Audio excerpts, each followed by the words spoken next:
dunida horeysa lahabto horumarkeeda lahabto horumarkeeda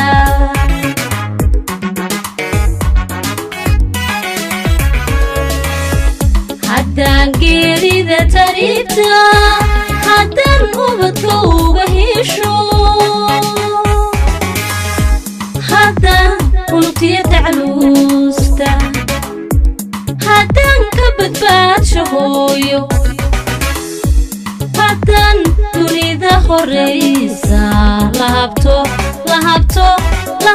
horumarkeeda lahabto horumarkeeda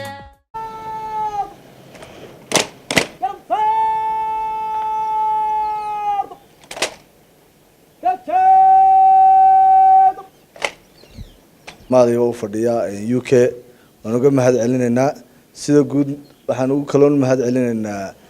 dawladda UK dhamaantood say mar walba u garab taagan yihiin Soomaaliland haddii ahaan lahayd wasaaradaha ka shaqeeya amniga ugu horeysa wasaaradda gaashaandhigga arrimaha gudaha iyo cadaaladda iyo horumarka doorashooyinka iyo wax walba si mar walba Soomaaliland ay u garab taagan dhamaan waan u mahad celinaynaa horta UK oo uu hogaaminayo ambassador Ben Fender ambassador sidaad la socoto Soomaaliland waa dalka go'ay Soomaaliya waxay wax ku nool yihiin oo cadow kasto dalka ka difaaca cadow kasto iman laha waa nimanka ku hor taagan nama ilaaliyaan anaga dalal shisheeye waxaana ilaaliya oo dalka ilmaha yar iyo koogu weyn hurdo ku socda ninka qof waliba oo nimanka darajada xiran iyo nimanka kale askarta ee dableyda ah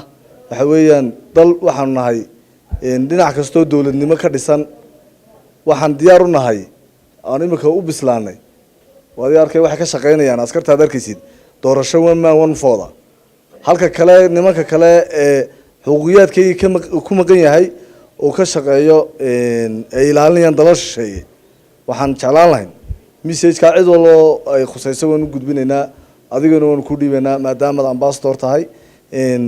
xilligii waxaanu gaarnay lan ictiraaf laha